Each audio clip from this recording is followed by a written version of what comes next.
All right, let's be real. Watching the markets get choppy, it can feel kind of stressful, right? I mean, every headline is screaming uncertainty, and you can't help but wonder, should I be running for the hills, or is there actually a smart way to play this? Well, today we are going to tackle that exact feeling. So that feeling, in the investing world, they call it a bear market. But it's so much more than just some technical term for a 20% drop. It's an emotion. It's that knot in your stomach when you look at your portfolio.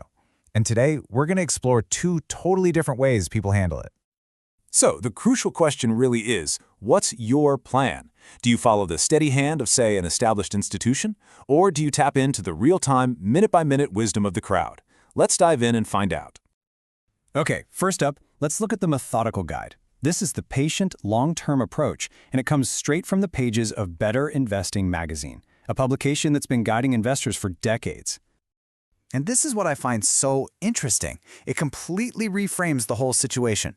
For them, a down market isn't a crisis at all. It's a sale. It's a chance to, as they put it, prowl for bargains and forage for future gains. So this isn't about fear. It's all about finding value. So what's their playbook?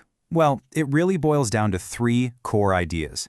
First, use fundamental analysis. Actually looking at a company's health, not just its stock price. Second, practice patience. We're talking years here, not days. And third, apply what they call unglamorous techniques. Things like dollar cost averaging, which is just investing a fixed amount on a regular basis, and reinvesting dividends to build that wealth slowly and steadily over time. And look, the results of this philosophy, they really speak for themselves. They're Better Investing 100 Index, which is built on these very principles. It posted a 5-year annualized return of 10.71%. That's a track record that quietly but consistently outperforms major indices like the S&P 500 and the Dow. It's the definition of a steady win. All right, now let's pivot to a completely different universe. We're going to go from the established institution to the digital town square. We're talking about an anonymous, totally unfiltered Reddit discussion about how to get through a recession. And you can feel the difference right away. The tone is just different. Instead of prowling for bargains, the first instinct here is defensive. Like this Reddit user says, the plan is to build up cash and get ready to capitalize if we enter a bear market. It's way more tactical, much more cautious.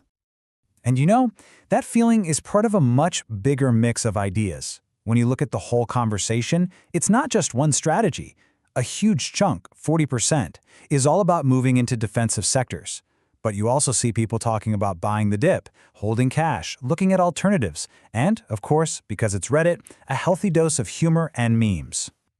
I mean, this is a perfect example of the crowd's logic when it comes to defensive stocks. It's so simple, so intuitive, and honestly kind of hard to argue with. Recessions come and go, but as this user points out, there's always going to be trash that needs collecting. It's a classic non-cyclical, essential service. Another category that pops up a lot are the so-called sin stocks. The theory, as this user points out with Altria, is that even when times are tough, people don't tend to give up their vices. Plus, these stocks often come with a fat dividend, which basically rewards you for just holding on and waiting out the storm. And hey, you can't talk about Reddit without talking about the culture, right?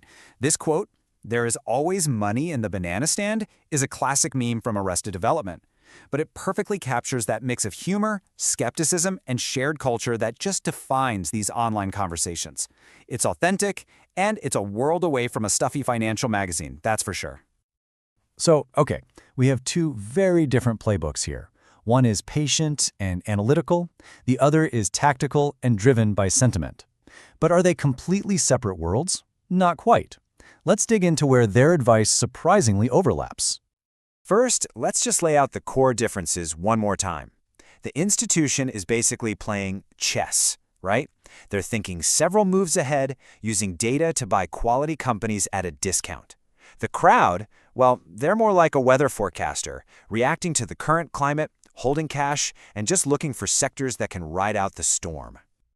But here's where it gets really fascinating. Even though they take completely different paths, they often end up in the same place.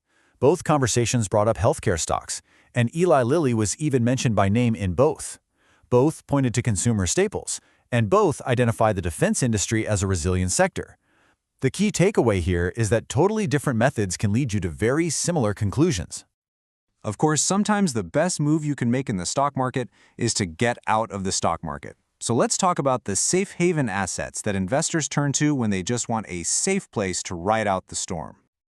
I mean, this Reddit comment sums up the classic safe haven play perfectly. When uncertainty is running high, the crowd flocks to the oldest forms of value there are: cash, gold, silver. It's this really instinctive move towards tangible, stable assets you can, feel.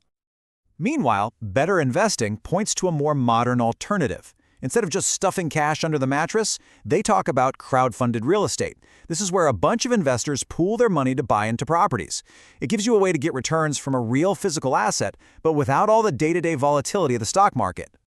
And let me tell you, this isn't just some niche idea anymore. The data shows this space is absolutely exploding. The compound annual growth rate for this kind of fundraising was hovering around just 1% before the pandemic. Then between 2020 and 2021, it skyrocketed to nearly 57%. That is a huge sign that investors are actively looking for new places to park their money. So, after looking at these two totally distinct philosophies, the real question isn't which one is right, it's which one are you? Because this isn't just about strategy, it's about discovering your own investor identity. We can pretty much break it down into two main archetypes. On one side, you've got the patient forager. This person embodies that better investing mindset. They see a down market as the perfect time to hunt for value. On the other side, you've got the tactical hibernator. They reflect the Reddit crowd, seeing a downturn as a time to get defensive, hold cash, and just wait for the storm to pass. And this really is the ultimate takeaway. The goal isn't to pick a winner here. The smartest investors are the ones who can understand both sides. They can appreciate the long-term, data-driven view of the institution while also keeping a finger on the pulse of the crowd's real-time sentiment. So let's go back to that bear we started with.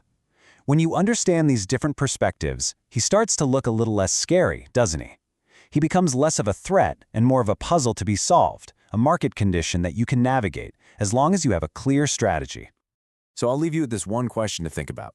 When that feeling of uncertainty hits, when the bear is really at your door, what's your true nature? Are you a patient forager, ready to hunt for those bargains? Or are you a tactical hibernator, preparing to wait out the winter? Honestly, knowing the answer to that question is the first step to investing with confidence, no matter what the market throws at you.